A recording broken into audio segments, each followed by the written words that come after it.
Thank you all for coming this evening. It's a great pleasure to be here. I'm looking forward very much, especially to your questions afterwards.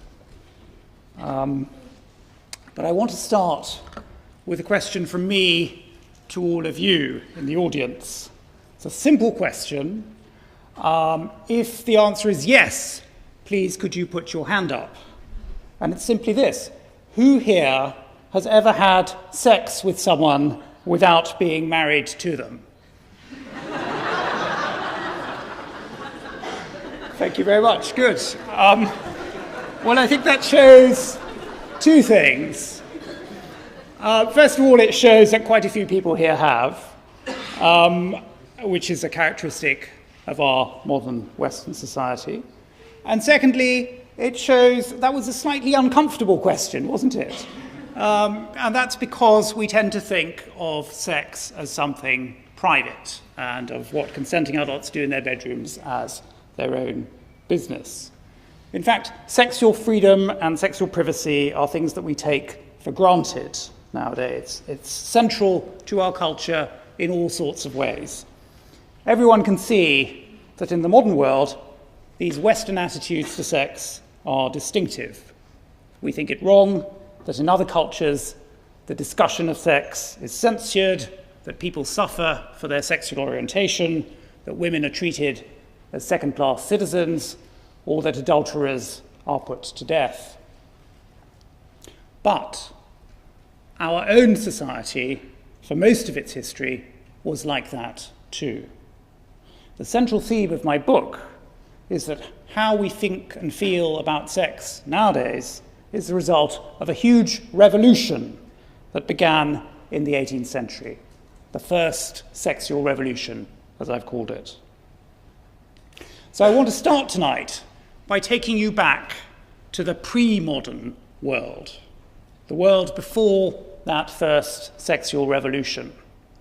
That's a world in which sex was emphatically not private. On the contrary, except within marriage, it was a public crime.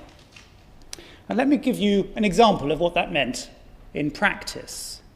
It's an example from exactly 400 years ago, the winter of 1612.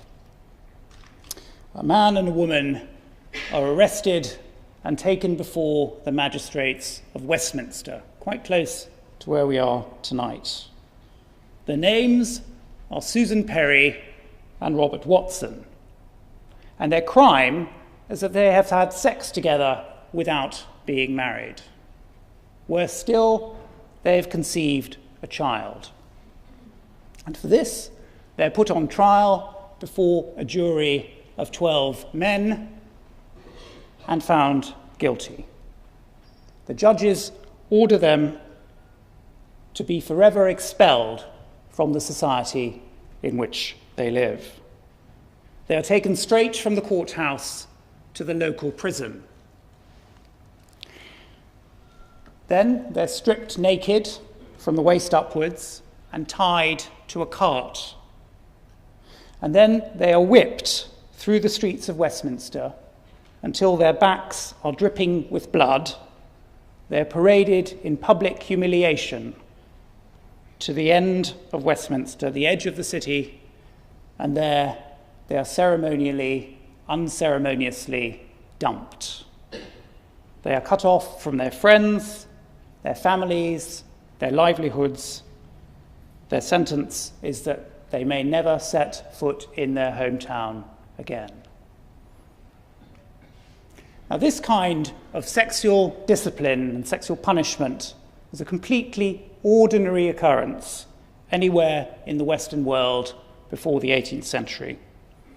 Every day, people were arrested, flogged, carted, imprisoned, fined, publicly humiliated.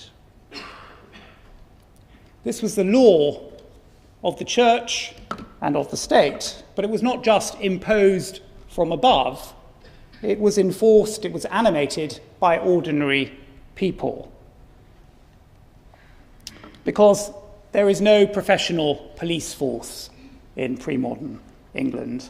There are no separate watchmen and constables. This is a system of communal self-regulation in which people collectively uphold standards that they believe to be essential. This picture from around 1700 shows the search night in which the constable and the watchman, who are the men with the staves, have gone down the Strand looking for men and women having sex. And they found a couple and dragged them out into the street. And the caption explains that the couple proclaim that they're actually married. It's fine, they're husband and wife, but clearly they're not. And the watchmen are going to take them before a magistrate to be punished, if indeed they're not married. It seemed obvious to most people in this society that illicit sex had to be repressed, had to be punished, had to be rooted out as much as possible because it angered God, because it prevented the salvation of those who engaged in it, and because it undermined social order.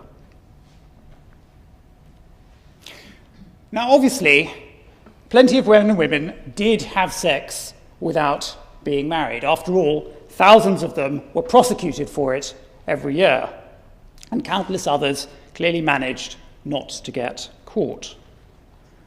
In addition, popular attitudes were also sometimes more tolerant than the official orthodoxy.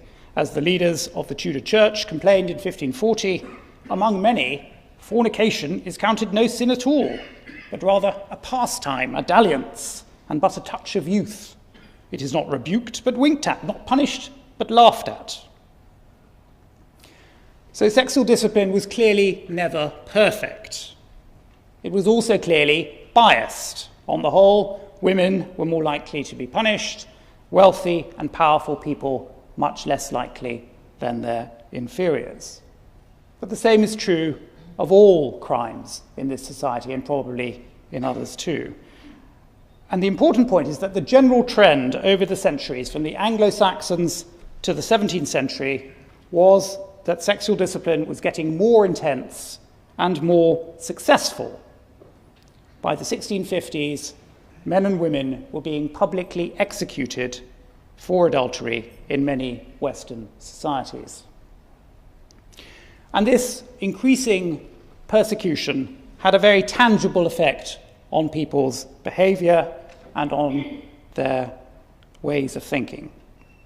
Most obviously, people had less and less illicit sex in this culture. We can trace a steady decline in the numbers of children born out of wedlock, and equally in the numbers of women who are already pregnant when they get married. The idea that sex outside marriage was wrong and dangerous was clearly being internalized more and more deeply. And punishments were becoming more and more severe. One of the most affecting stories I came across in my research was the story of a woman called Susan Bounty from Bideford in Devon. Susan Bounty may well have been the last person ever to have been executed for adultery in England. When she was convicted in the spring of 1654, she was already pregnant. Well, she was pregnant. And so humanely, the judges let her live in prison until she'd given birth. And then they came and they took the child away from her and they paraded her to the public scaffold and hanged her until she was dead. That is the world we've left behind. It was transformed forever by the first sexual revolution, which began around 1700 and which was one of the foundations of our modern world. I've tried to write a total history of this huge subject, but what I want to do in my talk this evening for you is pick out just some of the themes from that, and I've tried to illustrate them using some pictures from the book.